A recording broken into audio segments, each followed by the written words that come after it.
Patrick Roger.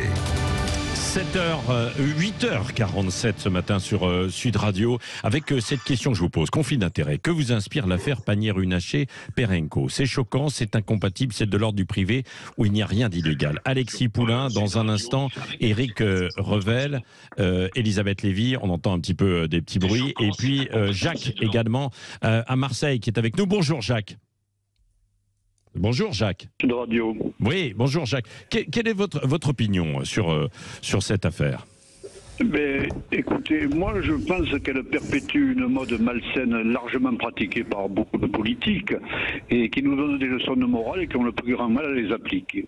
Ouais, d'accord. Ah bah voilà, bah au moins c'est clair. Restez avec nous, Jacques, parce qu'on va faire justement un tour de table. Éric Revel, qu'en pensez-vous? C'est choquant, c'est incompatible, c'est de l'ordre du privé ou rien d'illégal?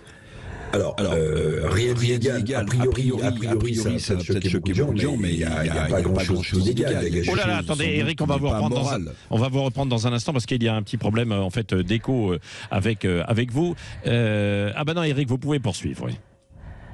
Bon, voilà. Non, je disais. Bon, il y a une enquête qui est en cours d'autorité de transparence de la vie politique. Donc on verra. Il faut que cette enquête aille vite. Alors, sur le papier, ça peut paraître choquant, mais il y a rien d'illégal. Maintenant, il y a un aspect totalement moral et de confiance envers Madame Pannier-Runacher. Pourquoi? Parce que quand vous regardez dans le détail, c'est là où il y a un souci majeur. Je parle même pas de la question juridique. Mais il y a un souci majeur, vous allez comprendre pourquoi, c'est que la société en question, là, dans laquelle son père a investi, qui s'appelle Perenco, c'est une société qui est régulièrement montrée du doigt par les écolos. Pourquoi? Parce que c'est une société qui exploite à bas coût des puits de pétrole en fin de vie, vous voyez. Donc en fait, on est très très peu regardant chez Perenco sur la question écologique, justement. Or, à mon avis, au-delà de l'enquête et de l'aspect juridique et financier de cette affaire qui est important, mais comment est-ce qu'elle peut demeurer, Madame Pannier-Runacher, ministre de la Transition énergétique, alors que son père et donc indirectement ses enfants investissaient dans une boîte qui, par définition, est une boîte qui produit de l'énergie fossile, et deux, qui est montrée régulièrement du doigt parce que en réalité, elle respecte, notamment quand elle fore à l'étranger, quand elle récupère des puits de pétrole à l'étranger, elle respecte pas beaucoup de codes écologiques, justement. Donc là, il y a un problème, à mon avis, majeur qu'on n'a pas soulevé, qui est un problème de confiance vis-à-vis du portefeuille que Madame Pannier-Runacher occupe. Alexis Poulain? C'était tout à fait, Éric, le sujet de mon édito de ce matin. La confiance. Comment faire confiance à une ministre en charge de la transition écologique dont la fortune familiale provient d'une entreprise du pétrole et pas une des meilleures d'ailleurs, pas une des plus exemplaires. Et c'est vrai que c'est tout l'art de la Macronie, de faire toujours tout et son contraire. Et là, évidemment, elle se défend en disant qu'il n'y a rien d'illégal puisque c'est son père et ses enfants. Elle a signé pour ses enfants qui étaient mineurs. Quand même, pour Anticor, il est souligné qu'elle aurait pu déclarer à titre d'observation cette entreprise familiale puisqu'elle avait signé les documents. Voilà. En tout cas, il n'y a pas d'obligation. L'enquête est ouverte par la autorité de la transparence. Absolument. Elisabeth Lévy. Oui, enfin, Anticor n'est pas encore le gouvernement de ce pays, donc non, si vous voulez, ce que peut dire Anticor, on s'en fiche un peu. Enfin, moi, je m'en fiche personnellement. Non, mais en l'occurrence, si vous voulez, c'est pas un argument de dire qu'Anticor trouve qu'elle aurait dû mettre des observations. Si vous voulez, Anticor peut dire ce qu'ils veulent, mais pour l'instant, ça, c'est pas dans la loi, si vous voulez. Donc, déjà, on leur demande de respecter la loi. Il est vrai que, comme l'affaire Ferrand l'a montré, on peut faire des choses parfaitement dégueulasses, pardonnez-moi l'expression, qui est resté dans les clous de la justice et de la légalité. Parce que bon, je ne veux pas revenir dessus, mais ça, c'était vraiment pas terrible. Moi, ce qui me gêne un peu dans cette affaire, alors, je suis tout à fait d'accord, si vous voulez, ça fait apparaître les grands discours écolos comme du baratin de circonstances. Ça, c'est vrai. Ce qui est quand même un peu gênant, si vous voulez, c'est que reprocher à Madame Pannier-Runacher l'origine de la fortune de son père me paraît, si vous voulez, elle pourrait être une très grande ministre de l'écologie, quand bien même son père aurait gagné de l'argent, si vous voulez, en saccageant la planète. C'est pas elle qui a choisi les activités de son père. Elle n'est pas responsable de son père. Elisabeth, elle n'est pas. On ne met pas le doigt sur les activités de son père. On met le doigt sur le casting. Pourquoi avoir choisi une personne dont la fortune familiale dépend du pétrole pour assurer la transition énergétique? Laissez-moi finir, je vais vous dire. De conflit d'intérêts. vais vous dire, je ne vois vraiment pas pourquoi, en l'occurrence, ce qui m'intéresse, c'est de quelle manière elle a été appliquée, c'est-à-dire, elle a pas dit à ses enfants, bah non, faut pas aller dans ces activités parce que c'est dégoûtant, si vous voulez, par exemple. Mais je suis navré, si quand on choisit des ministres, pardon, je termine, si quand on choisit des ministres, on doit en plus, si vous voulez, déjà maintenant, il va falloir vérifier qu'ils ont jamais quitté une femme, qu'ils ont jamais tiré les couettes à qui que ce soit dans la cour de récré, et maintenant, il va falloir en plus vérifier, si vous voulez, que toute leur famille est cachère. Ça va? Je veux dire, faut quand même pas exagérer. Éric Revel.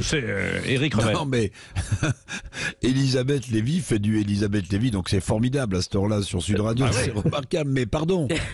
Mais la prochaine fois, j'essaierai de faire du Éric Revel sur Éric.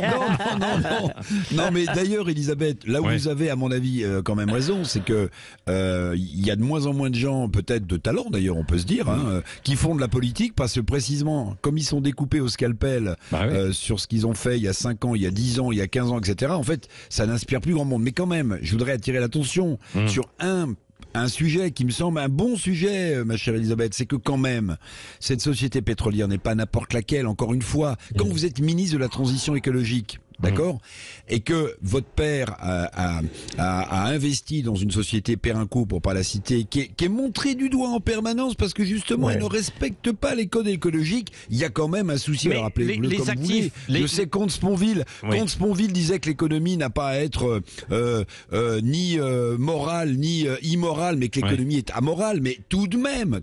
Est-ce qu'on est sûr que les écologiques et comment est-ce qu'elle va pouvoir travailler avec les ONG, avec les associations? Et est-ce qu'ils vont continuer? Oui, à lui faire confiance. C'est quand même un sujet. Oui, Greenpeace dit qu'ils n'ont plus confiance pour travailler. Mais est-ce qu'on est certain que dans la société en question, ce sont des actions justement Perenco? Oui, absolument. Oui, ça c'est. Il faut le préciser, les auditeurs se posent la question. Oui, et également placé au Luxembourg et dans d'autres paradis fiscaux. Donc le problème est là. Mais le reste sur la fortune familiale de Madame Pannier-Runacher, c'était connu. Il y a rien de nouveau sur la question après de la légalité de cette entreprise familiale. Là encore, c'est tout à fait légal. La question, c'est celle de la confiance et surtout des discours moralisateurs. C'est-à-dire que vous avez une dame qui est en train de mettre des cols roulés, qui vous dit qu'il faut faire de la sobriété énergétique et dont la fortune dépend du pétrole. Ça peut pas tenir en fait vis-à-vis des Français. Ils ont perdu leur latin. Vous pouvez comprendre. Non, mais ça vous dérange pas qu'on incrimine quelqu'un pour les activités de son père? Excusez-moi, mais moi il y a quand même quelque chose qui sur le principe me choque.